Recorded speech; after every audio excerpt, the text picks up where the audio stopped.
नमस्कार, स्वागत है आप सभी का आज के नए क्लास में। तो आज हम लोग कुछ इम्पोर्टेंट पढ़ेंगे जिसमें आगे हम लोग प्रीवियस ईयर पेपर को सॉल्व कर रहे थे। हमने जो है सीजी व्यापम के 2018 का पेपर सॉल्व कर रहे हैं और यहाँ पर मैं जो है रेगुलर आप सबको क्लास प्रोवाइड कर रहा हूँ और हम जो है रेगुलर प्रैक्टिस करेंगे, ठीक है इसके साथ। तो प्रीवियस ईयर पेपर का आप जो है पूछ रहे थे कहाँ से प्रैक्टिस करना है। देखो, सबसे पहले आपको जो है मैं क्वेश्चन दूंगा, यहाँ से इस पेपर को दूंगा। ये पेपर में आपको जो है आंसर नहीं दिया रहेगा, आंसर दिया रहेगा तो कोई उसका आपको प्रैक्टिस नहीं हो पाएगा। आपको ये ब्लैंक पेपर होना चाहिए आपके पास, ठीक है। ब्लैंक पेपर होने के बाद जैसे आप एक बार पढ़ लो अच्छे से और अभी तक जो भी कॉन्सेप्ट पढ़े हुए हैं उसको पढ़ लो और उसके बाद आपको सॉल्व करना है। सॉल्व कैसे करना है? सॉल्व करना है क्या आपको आंसर देख के सॉल्व करना है या फिर अंदाजे सॉल्व करना है? देखो, सबसे पहले आपको जो पेपर देखना है वो सिर्फ और सिर्फ ब्लैंक पेज मतलब ब्लैंक बना रहेगा और उसको रेगुलर आपको जो है जैसे 100 क्वेश्चन है या 150 क्वेश्चन है, उसको डायरेक्ट आपको सॉल्व करना है कि आप जो जो जान रहे हो उसको अपने दिमाग से समझो और उसको मतलब 1 घंटा 1.5 घंटा के अंतर्गत केवल एनालिसिस अपने दिमाग में रखो, ठीक है। तो मैं आपको उसके लिए आपको बता देता हूँ कहाँ से आपको मिलेगा पेपर, बता देता हूँ। तो यहाँ पर गूगल में आपको जो है जॉब आयोग यहाँ पर लिखा हुआ है, इसके ऊपर आपको जो है क्लिक करना है। यहाँ पर वेबसाइट गूगल में जॉब आयोग सर्च करना है और उसके बाद आपको जो है नीचे आना है। यहाँ पर देखो सीजी पेपर दिखा हुआ है, ये आईसीआई बैंक 26 सीजी पेपर, इसके ऊपर आपको क्लिक कर देना है यहाँ पर। फिर आपको नीचे आ जाना है। नीचे आने के बाद आपको कैटेगरी दिखाई देगा। यहाँ पर कैटेगरी में प्रीवियस ईयर पेपर को सेलेक्ट करना है। यहाँ पर देखो प्रीवियस ईयर पेपर दिया गया है, सिंपल इसके ऊपर आपको क्लिक कर देना है प्रीवियस ईयर पेपर। अब देखो यहाँ पर क्या चीज़ें हैं। तो पहले देखिए 2024 का पेपर है यहाँ पर और ये आपका 2023 का है।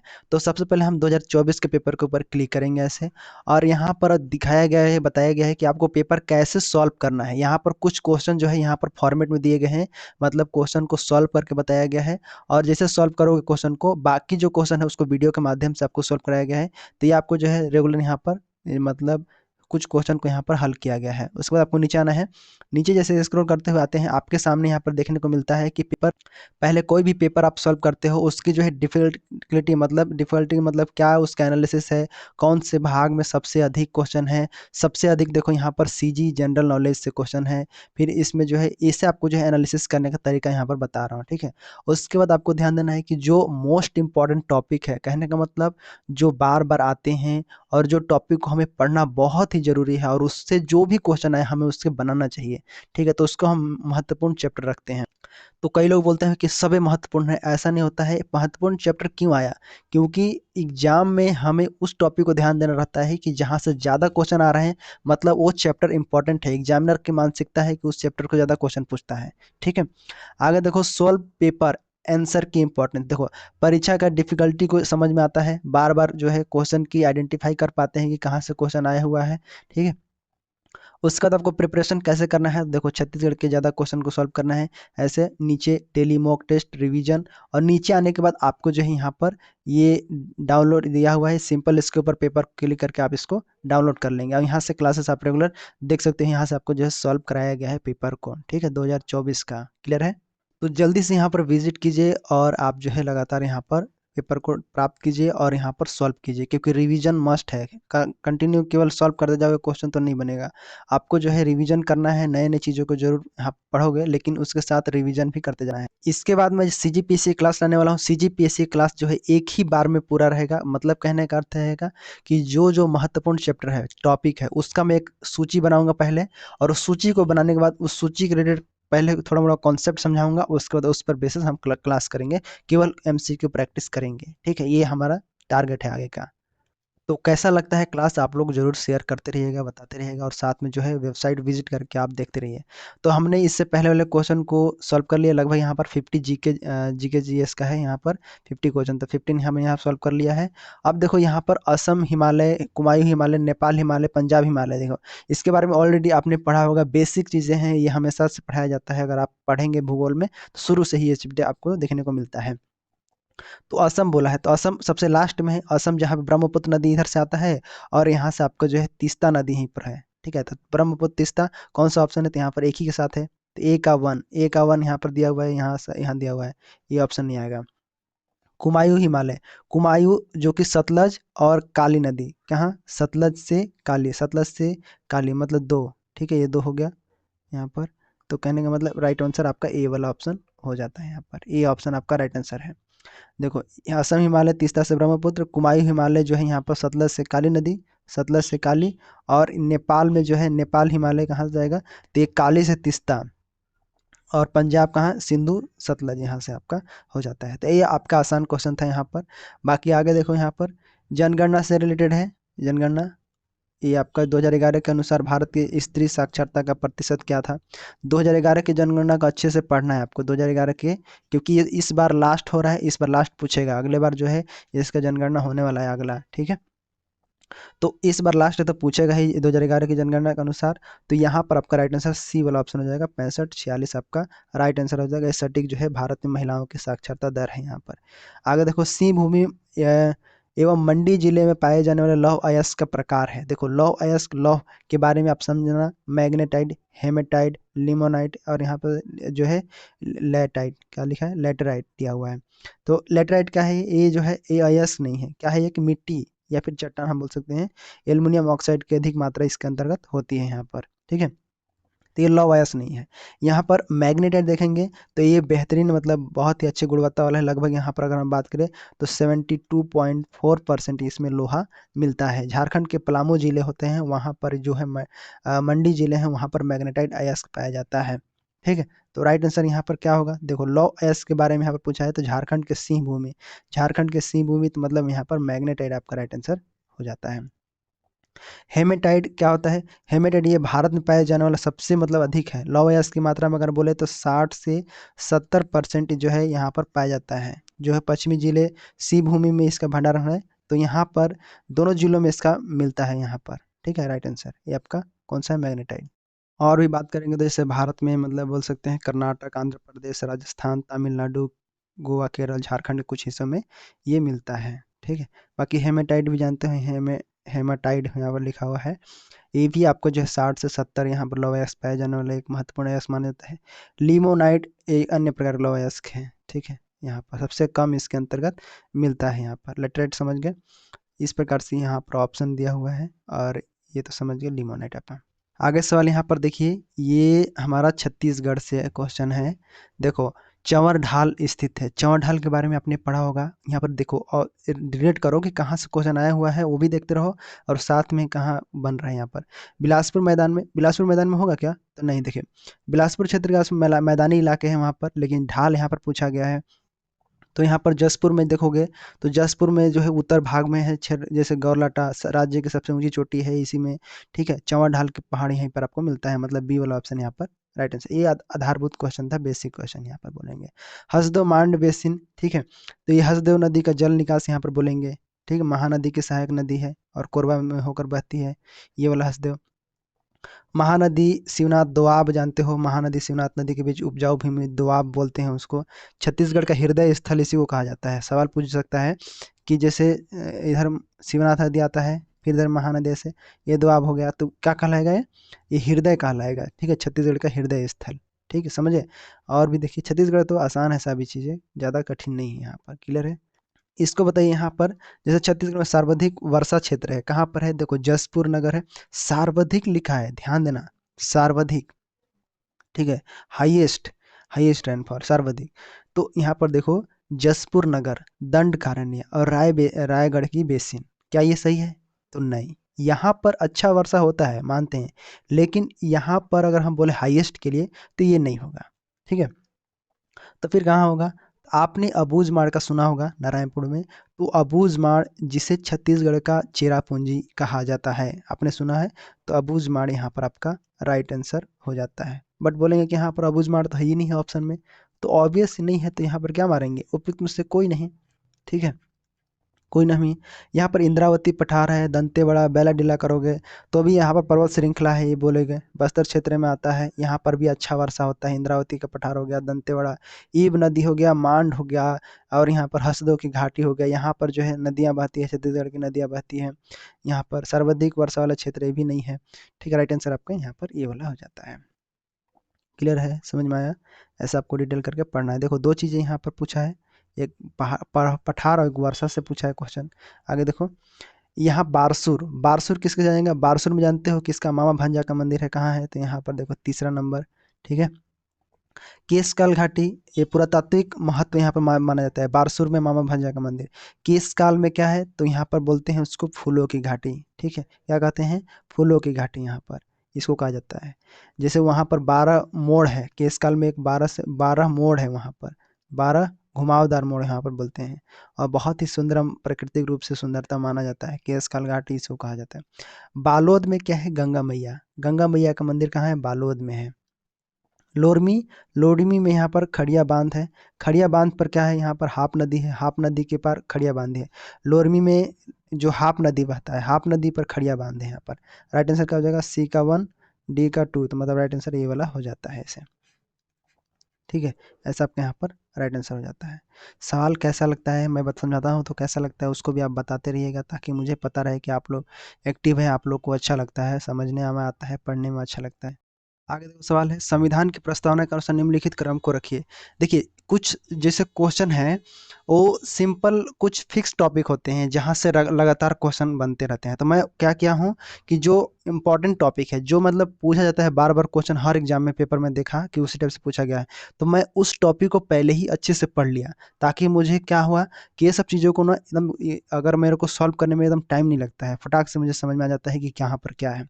तो ऐसे ही आपको करना है। देखिए सब पढ़ना तो सबको है, कोई बात नहीं, आप पढ़ सकते हैं, सभी चीज़ें पढ़ सकते हैं आप, उसके लिए फ्रीडम है आपको। ठीक है, लेकिन कुछ ऐसे टॉपिक है जो आपको पढ़ना ही पढ़ना है, और उसको बार बार पढ़ना है, रोज पढ़ना है, और वो इम्पोर्टेंट हो जाता है। इसीलिए हमें उस टॉपिक को ज़्यादा से ज़्यादा पढ़ना है, महत्वपूर्ण टॉपिक को, ताकि उससे सवाल जो भी आए आराम से हम बना पाए। ठीक है, तो सबको जैसे सबको पढ़ना तो है, थोड़ा बहुत ओवरव्यू देख लो, लेकिन जो इंपॉर्टेंट है उसको तो पढ़ना ही पढ़ना है, उसको अच्छे से रट्टाफिकेशन जो भी है करना है कर लो आप अपने अनुसार। देखो यहाँ पर दिया है पहले, दिया है देखो, समता देगा, समता, भ्रातृत्व, न्याय, और यहाँ पर स्वतंत्र, ये तो गलत है, इसी ये क्रम ही गलत है।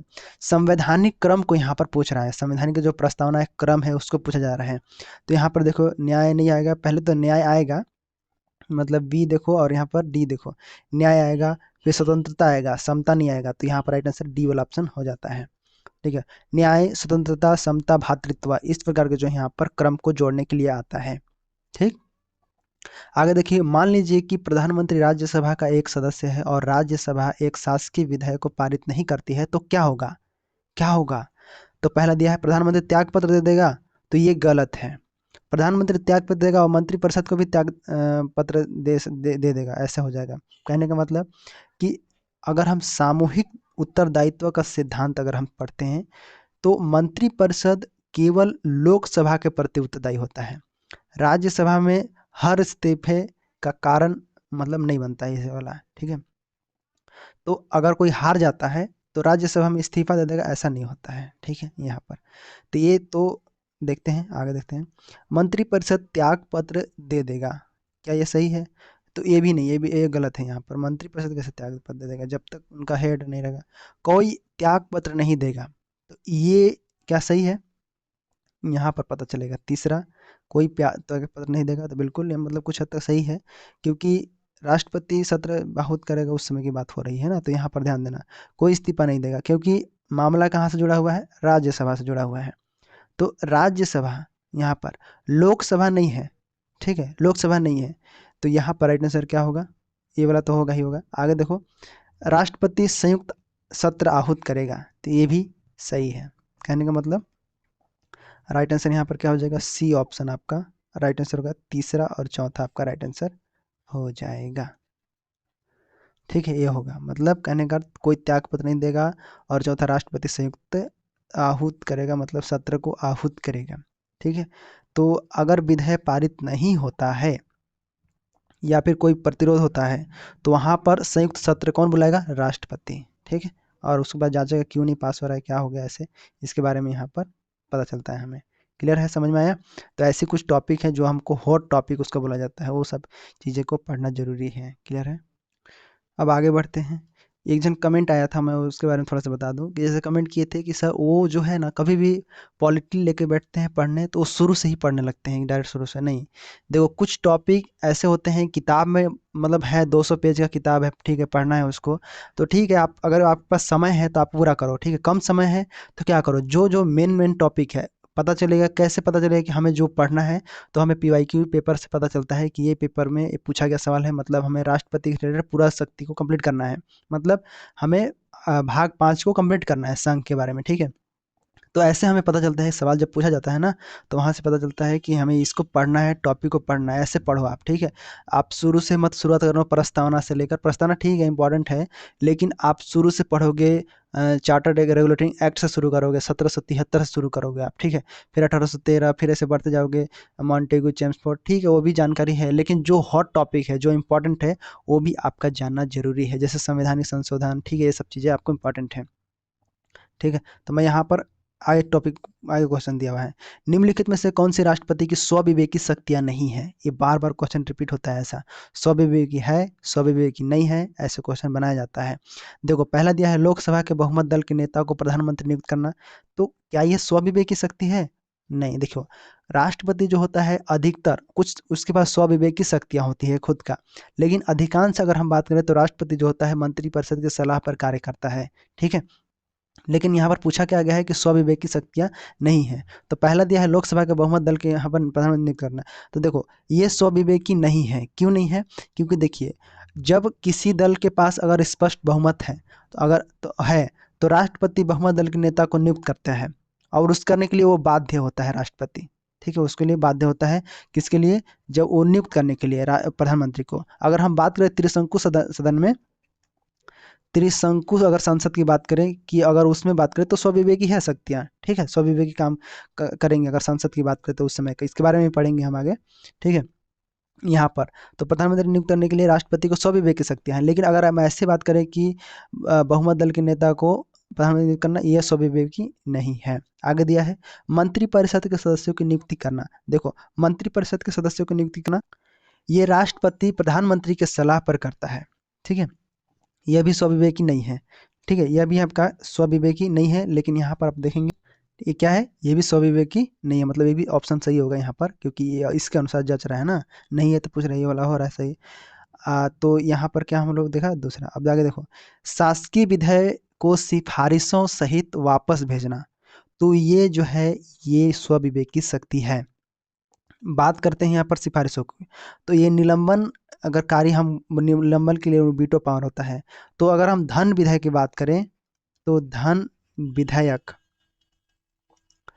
धन विधेयक के अलावा ये जो अगर हम विधेयक के बारे में शासकीय विधेयक के बारे में बात करें तो ये जो होता है उसके पास स्वविवेकी शक्ति होती है, सिवाय धन विधेयक है यहाँ पर, ठीक है, स्वविवेकी। आगे है विधेयक को रोक लेना, तो ये भी सही है, क्योंकि विधेयक को रोक लेना मतलब ये पॉकेट वीटो के अंतर्गत आता है, इसको पॉकेट वीटो।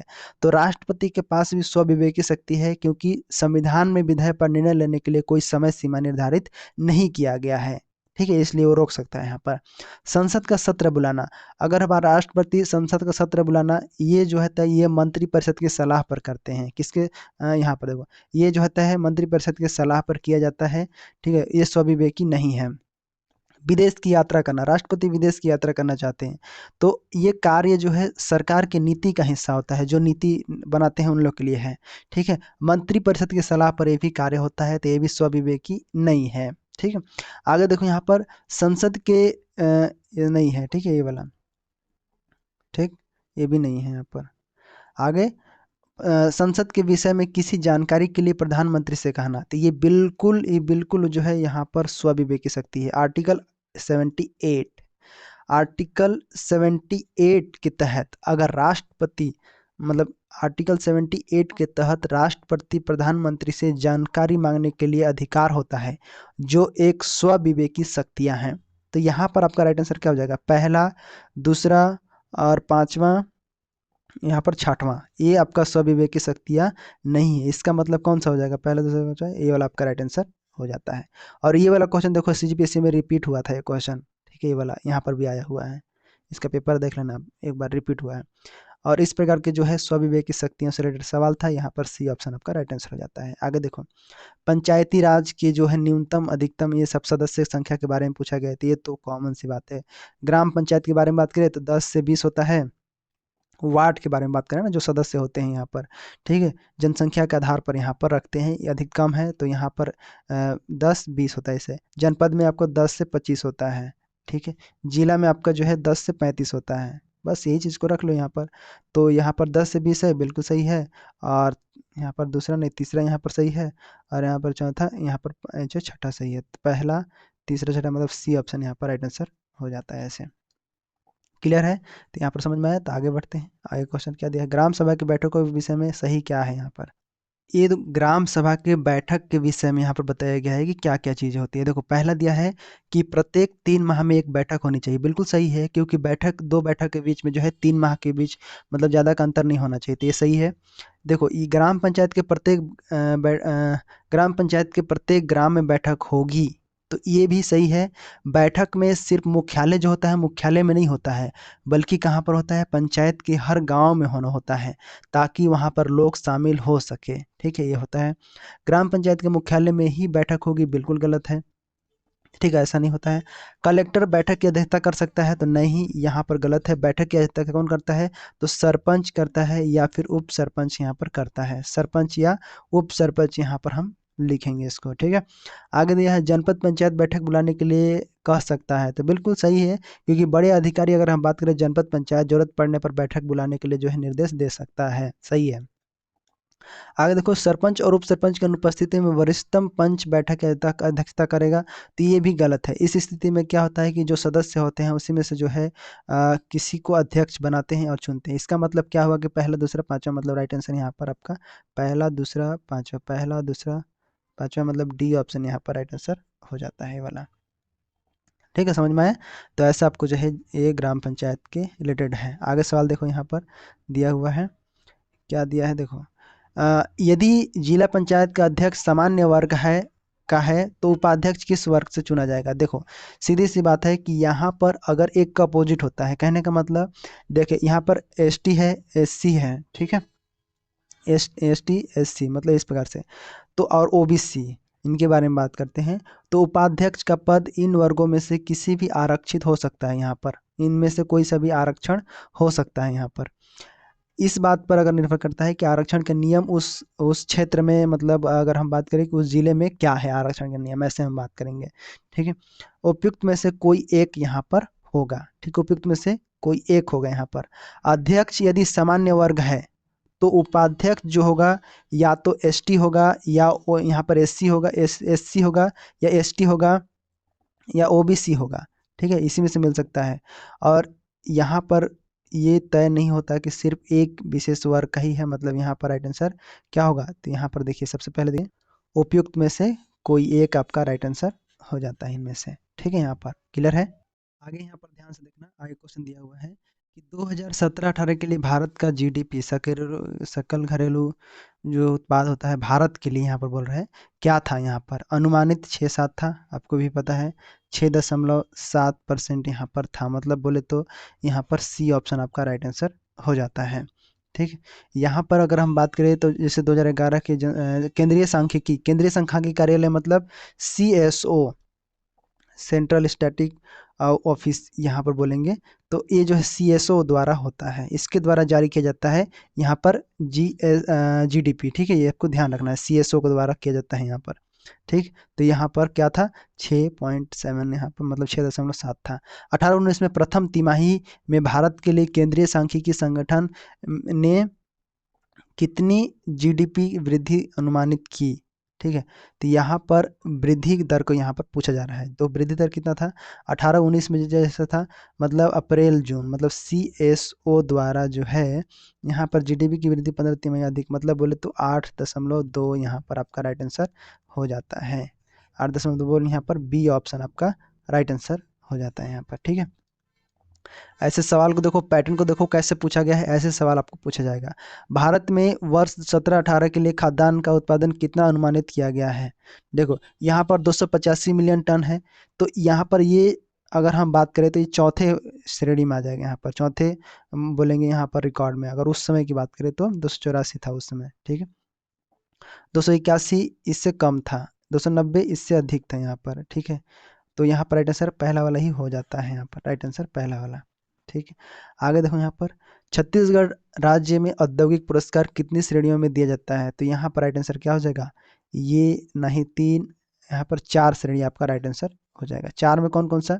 देखो छत्तीसगढ़ राज्य में औद्योगिक पुरस्कार योजना जो है यहाँ पर 4 श्रेणी में दिया जाता है। पहला दिया जाता है सूक्ष्म को, सूक्ष्म उद्योग हो गया सूक्ष्म, उसके बाद आपका लघु, सूक्ष्म लघु, मध्यम और बड़े उद्योग। ठीक है, सूक्ष्म उद्योग, मध्य लघु उद्योग, बड़े उद्योग और यहाँ मध्यम उद्योग, बड़े उद्योग, ऐसे बढ़ते हैं। ठीक है, तो 4 उद्योग में यहाँ पर 4 कैटेगरी, 4 श्रेणी में यहाँ पर जो है इंडस्ट्रियल औद्योगिक पुरस्कार दिया जाता है, सूक्ष्म में, लघु में, मध्य में, बड़े में। ठीक है, तो ऐसा आपको जो है पता होना चाहिए कौन सा उद्योग में पुरस्कार दिया जाता है। 4 उद्योग में दिया जाता है, 4 श्रेणी में। ठीक है, आगे देखिए यहाँ पर छत्तीसगढ़ राज्य में किस तिथि को कृषक जीवन ज्योति लागू किया गया? तो इसके बारे में पता है, 2 अक्टूबर। 2 अक्टूबर को याद है? तो जी हाँ, 2 अक्टूबर 2009 को यहाँ पर सही उत्तर है। राज्य में कृषक जो है कृषक जीवन ज्योति हम बोलते हैं, इस दिन लागू हुआ था। ठीक है, बाकी यहाँ पर कोई चीज़ नहीं है, यहीं पर आपका राइट आंसर है। आगे देखते हैं, छत्तीसगढ़ में किस प्रमुख खनिज का उत्पादन एवं मूल्य दोनों में भारत में सबसे अधिक योगदान है? सबसे अधिक योगदान की बात करते हैं तो देखो यहाँ पर टीन के बारे में आपने सुना है? तो टीन क्या है यहाँ पर? टीन ये जो है एकमात्र यहाँ पर उत्पादक देश है, सॉरी उत्पादक राज्य यहाँ पर। हाँ बिल्कुल, भारत में जो है टीन का एकमात्र राज्य जिसका जो है कुल 100%, कितना 100% जो है यहाँ पर योगदान रहता है किसका? टीन का। लौह अयस्क के बारे में बात करें तो लौह अयस्क जो है राज्य के जो है महत्वपूर्ण योगदान है, लेकिन कोयला और टीन की तुलना में ये कम है, कोयला ज़्यादा है। कोयला अगर हम 2023-24 की बात करें तो 23-24 में बात करें तो यहाँ पर 20.73% यहाँ पर जो है राज्य को यहाँ पर ये राजस्व देता है। चूना पत्थर भी जो है राज्य का योगदान है, लेकिन टीन जितना नहीं है। ठीक है, तो यहाँ पर राइट आंसर क्या हो जाएगा? सबसे अधिक योगदान छत्तीसगढ़ किस राज्य किस खनिज का भारत में सबसे? टीन का कितना है? 100%। ठीक है, टीन का योगदान है। आगे देखो, अर्थव्यवस्था की द्वितीय श्रेणी में निम्नलिखित में से किसे शामिल नहीं किया जाता यहाँ पर? तो द्वितीय श्रेणी जैसे विनिर्माण उद्योग कहा जाता है, जैसे खनन उत्खनन है, तो खनन जो है यहाँ पर प्राथमिक क्षेत्र है। यहाँ पर ये जो है प्राथमिक क्षेत्र में जो गतिविधि है प्राकृतिक संसाधनों का जो है यहाँ पर लेते हैं, इसके अंतर्गत ये हो गया। विनिर्माण जो है यहाँ पर द्वितीय क्षेत्र में आता है। ठीक है, विद्युत गैस जल आपूर्ति ये भी द्वितीय श्रेणी में आता है। निर्माण ये भी जो है द्वितीय शामिल है। यहाँ पर द्वितीय शामिल नहीं है, मतलब यहाँ पर खनन उत्खनन ये वाला आपका राइट आंसर हो जाता है। या पूछा गया कि द्वितीय श्रेणी में किसे शामिल नहीं किया जाता है, तो खनन उत्खनन या प्राइमरी को किया जाता है। आगे देखो, छत्तीसगढ़ में खाद्यान्न के अंतर्गत दूसरी प्रमुख फसल कौन सी है? देखो धान जो है छत्तीसगढ़ का मुख्य फसल है। यहाँ पर 70% से अधिक जो है यहाँ पर खेती को कवर करता है। कौन? धान करता है। गेहूं जो है यहाँ पर गेहूं दूसरी फसल नहीं है। यहाँ पर मक्का के बाद, मतलब अगर बात करें देखेंगे तो ये दूसरी नहीं है, मक्का जो है यहाँ पर दूसरा है। धान मक्का के बाद जो है यहाँ पर राज्य में, मतलब किसानों के बाद, अगर धान के बाद बोले, धान के बाद मक्का किसानों के बीच जो है यहाँ पर दूसरी खाद्यान्न फसल है। ठीक है, जैसे बस्तर के पठारी इलाके हैं वहाँ पर जो है इसको ज़्यादा उगाया जाता है। उसके बाद तीसरा में आता है चना। तो चना एक दलहनी फसल है यहाँ पर, मक्का के बाद आता है। तो कहने का मतलब 1, 2 और 3 ये वाला हो गया। चौथा में यहाँ पर गेहूं आ जाता है, इस प्रकार से। ठीक है, तो यहाँ पर राइट आंसर समझ गए कौन सा है? धान है यहाँ पर राइट आंसर। कौन दूसरी बोल रहा है, सॉरी दूसरी बोल रहा है, तो दूसरी यहाँ पर क्या हो जाएगा? मक्का हो जाएगा ना, क्या हो जाएगा? मक्का हो जाएगा। ठीक है, तीसरी बोलता तो यहाँ पर चना हो जाता। ठीक है, तो मक्का यहाँ पर राइट आंसर हो जाता है। आगे देखो यहाँ पर क्या दिया है, छत्तीसगढ़ में एक मानक बोरा तेंदुपत्ता की रखी जाती है। तो ये जानते हो सब लोग, 50,000 यहाँ पर राइट आंसर हो जाएगा। ठीक है, जानते हो कि मानक बोरा में 50 आता है, 50 पत्तियों वाला 1,000 गड्डियाँ रहती है, तो 1,000 जिसका 50,000 हो गया ये वाला। ठीक, हाइड्रोजन ईंधन के संबंध में निम्नलिखित कथनों पर विचार कीजिए। पहले देखिए, सीएनजी की तरह यह प्रचुर मात्रा में ऊष्मा उत्पन्न करती है एवं शीतलक की आवश्यकता होती है, क्या ये सही है? तो ये यहाँ पर पहला कथन ये गलत है, क्योंकि इसमें गलत है। यहाँ पर कहने का मतलब यहाँ पर राइट आंसर होता है दूसरा, मतलब दूसरे हाइड्रोजन की तरह कार्बन डाइऑक्साइड उत्पन्न नहीं करता। बिल्कुल सही है ये वाला सही है। ठीक है, तो और तीसरा देखो, इंजन में उपस्थित मीथेन के दहन से त्वरित करने के लिए यह एक प्रबल उत्तेजक है, ये भी सही है। तो यहाँ पर राइट आंसर आपका सी वाला ऑप्शन हो जाता है। ठीक है, सी वाला आपका ये गलत है, पहला गलत है यहाँ पर, पहला दूसरा भी गलत है इसके लिए। तो यहाँ पर सी है। देखो, जब हम हाइड्रोजन की यहाँ पर बात करें तो जैसे अगर हम बात करें कि हाइड्रोजन को अगर हम जलाते हैं तो यह पानी में बदल जाता है, पानी बनाता है, ठीक है, कार्बन डाइऑक्साइड नहीं बनाता है, ठीक है, तो इसलिए नहीं है, तो यहाँ पर सही है वाला। आगे देखिए इंजन, मतलब ये जब हम प्राकृतिक गैस जिसको मीथेन बोला जाता है, मीथेन प्राकृतिक गैस के साथ जो है दहन क्रिया में सबसे तेज किया जाता है, मतलब ये भी सही है, आपका राइट आंसर सी वाला हो जाता है। आगे देखो यहाँ पर निम्नलिखित में से नाभिकीय संयंत्रों का विचार कीजिए। अप्सरा, अप्सरा यहाँ पर ये जो है 2009 में बंद हुआ था। 2009 में जो है ये अप्सरा रिएक्टर था, ये रिएक्टर स्थायी रूप से 2009 में बंद हुआ। साइरस ये जो है 2010 में, साइरस जो यहाँ पर साइरस बोलते हैं, ये जो है अनुसंधान रिएक्टर दिसंबर 2010 में, लगभग जनवरी 2011 में हम बोल सकते हैं, दिसंबर 2010 अगर बोलोगे तो ऐसे 2000 दिसंबर में, ठीक है, दिसंबर के लास्ट लास्ट होते होते मतलब जनवरी हो ही गया था, जनवरी 2011 में ये बंद हुआ था, यहाँ पर जनवरी बात करें यहाँ पर, ठीक है। आगे यहाँ पर अब जो है जर्लिना ए, जर्लिना और ये क्या है, ये आपका पूर्णिमा, जर्लिना पूर्णिमा, ये जर्निला जो है ये आपका 1973 में ही बंद हो गया था।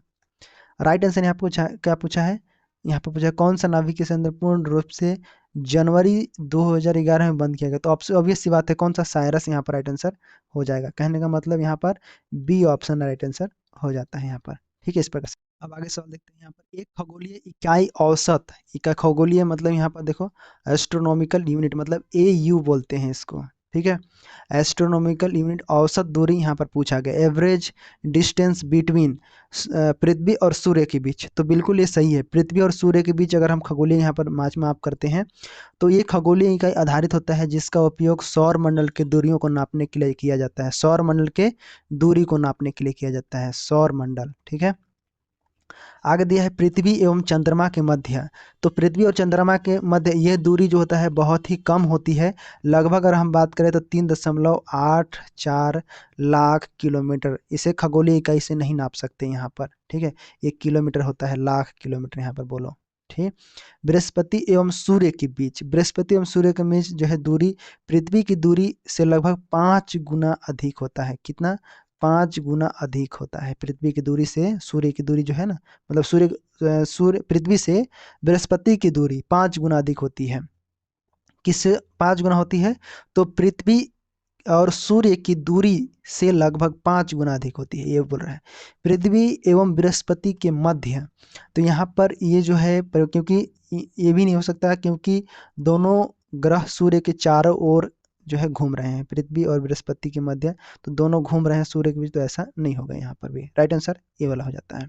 आगे देखो, कृषि भूमि में मीथेन को छोड़कर कौन सी हरित गृह मतलब ग्रीन हाउस गैस उत्पन्न होती है, ग्रीन हाउस उत्पन्न होती है मतलब मीथेन को छोड़कर यहाँ पर, तो पहला दिया है नाइट्रस ऑक्साइड, तो देखिए ये जो होता है मतलब मुख्य रूप से नाइट्रोजन उर्वरकों के लिए और मिट्टी में सूक्ष्म जीव जो होते हैं उसकी जो एक्टिविटी होती है उसके लिए इस्तेमाल होता है, तो ये जो कृषि भूमि में मीथेन को तो छोड़कर, तो मीथेन को छोड़कर मतलब नाइट्रस ऑक्साइड, तो ही वाला आपका राइट आंसर हो जाता है। नाइट्रस ऑक्साइड क्या करता है, ये जो होता है नाइट्रोजन में उर्वरकों के उपयोग और जो है मिट्टी में सूक्ष्म जीवों की जो है उनको सहायता करता है, गतिविधियों पर चलती है, इसको निकलती है बोलेंगे। अमोनिया क्या होता है, तो अमोनिया जो है ये गैस है जो कि तीखी गंध होती है, किसकी होती है, अमोनिया की तीखी गंध वाली होती है, ये जो है ये भी लेकिन यहाँ पर बोलेंगे तो प्राथमिक ग्रीन हाउस गैस नहीं है, ठीक है। और ये जो होता है अमोनिया क्या करता है, जलवायु परिवर्तन में इसको योगदान है, इसके बारे में हम पर्यावरण में पढ़ेंगे, जलवायु परिवर्तन में योगदान होता है। सल्फर डाइऑक्साइड, सल्फर डाइऑक्साइड ये जो है एक प्रदूषक गैस है, यहाँ पर बोलेंगे अम्लीय वर्षा के कारण बनता है, इसके बाद क्लोरोफ्लोरोकार्बन पढ़े हो ना, अम्लीय, ठीक है, तो अम्लीय इसके बारे में भी हम पर्यावरण में देखेंगे, अम्लीय वर्षा कारण बनती है, इसे भी हम ग्रीन हाउस नहीं मानते हैं।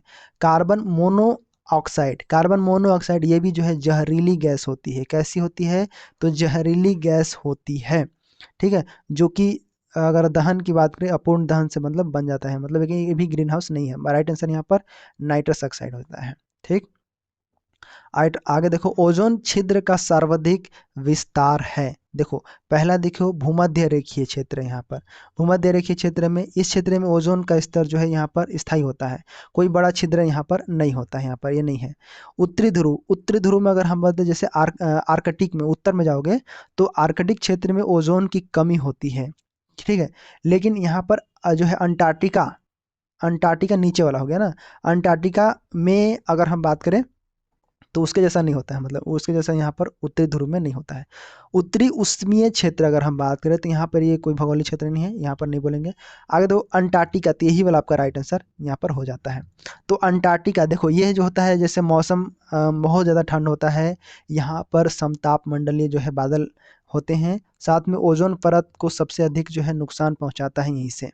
तो सबसे बड़ा छिद्र का विस्तार होने का कारण जो है यहाँ पर अंटार्कटिका है। ठीक है, क्या है? अंटार्कटिका है। ठीक, आगे बढ़ते हैं। देखो केंद्रीय प्रदूषक नियंत्रण बोर्ड, मतलब यहाँ पर देखो, ये देखो बोर्ड, ठीक है, केंद्रीय मतलब सेंट्रल पॉल्यूशन कंट्रोल बोर्ड, ये हो गया। ठीक, औद्योगिक द्वारा औद्योगिक एवं नगरीय निकाय अपशिष्ट जलों को प्राकृतिक जल में बहने के लिए बीओडी की सीमा होती है, यहाँ पर बीओडी।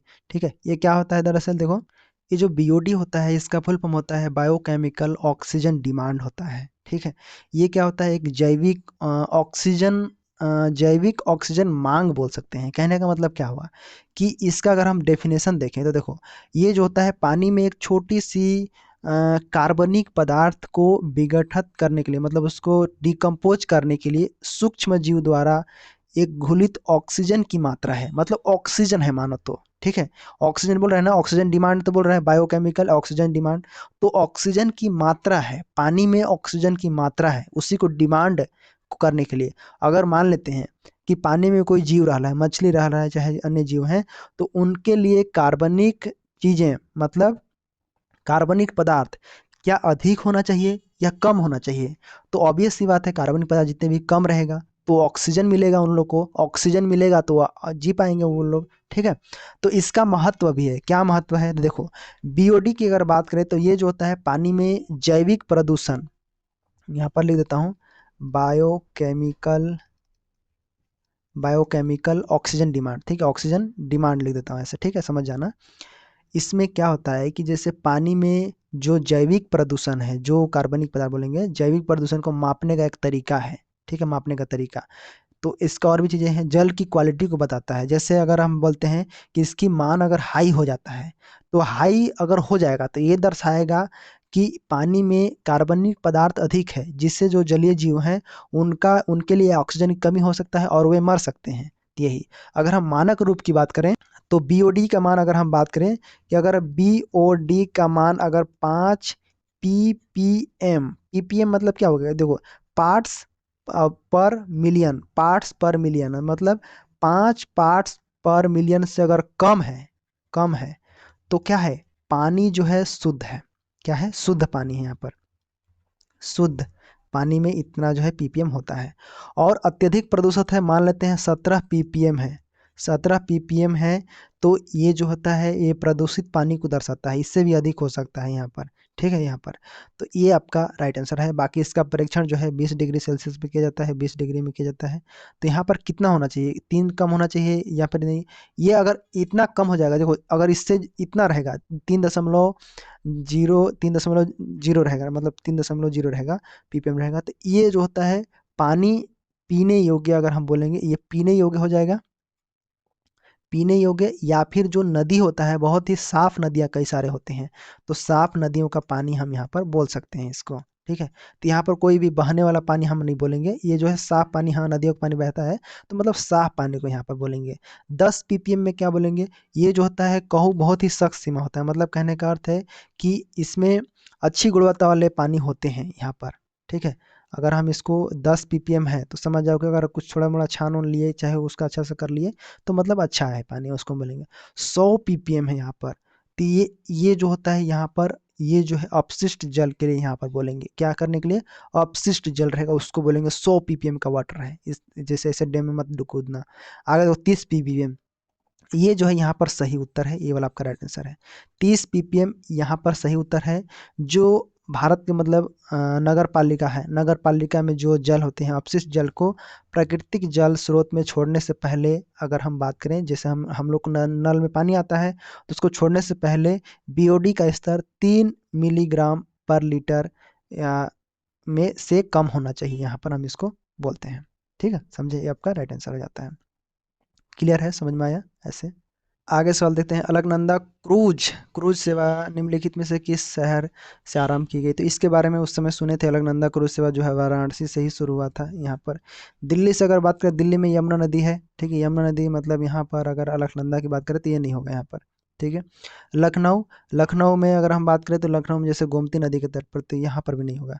कानपुर में देखो, कानपुर गंगा नदी के किनारे पर है, मतलब इसका अलकनंदा ये भी नहीं होगा, ठीक है। ये वाराणसी तक ही सीमित है, मतलब राइट आंसर ये वाला हो जाता है यहाँ पर। आगे देखो, चौथा बिम्स्टेक सम्मेलन का आयोजन किस देश में हुआ? ठीक है, बिम्स्टेक बिम्स्टेक हेडक्वार्टर अगर हम बात करें इसके बारे में, तो बिम्स्टेक की बात करें तो बंगाल की खाड़ी बहुक्षेत्रीय, अगर हम बात करें बे ऑफ बंगाल और यह है इनिशिएटिव फॉर मल्टी सेक्टरल यहाँ से होता है टेक्निकल एंड इकोनॉमिक कोऑपरेशन, यहाँ पर बोलेंगे। मतलब अगर हिंदी से बोलेंगे तो बंगाल की खाड़ी बहुक्षेत्रीय जो आर्थिक सहयोग के पहल वाले क्षेत्र हैं, इसमें अगर हम बंगाल के खाड़ी के दो तट में आसपास देश हैं, उनके जो है एक संगठन है, यहाँ पर हम बिम्स्टेक को बोलते हैं, ठीक है। यहाँ पर टोटल 7 देश हैं, ठीक है, 7 देश। कौन कौन सा? देखो, 7 देश जो है यहाँ पर सदस्य है। पहला जो है यहाँ पर बांग्लादेश है, ठीक है, बांग्लादेश। उसके बाद भूटान है, ठीक है, भूटान। भारत है, ठीक है, भारत। म्यांमार है, म्यांमार। नेपाल है, और यहाँ पर श्रीलंका है, ठीक है, श्रीलंका है। और यहाँ पर थाईलैंड है, ठीक है।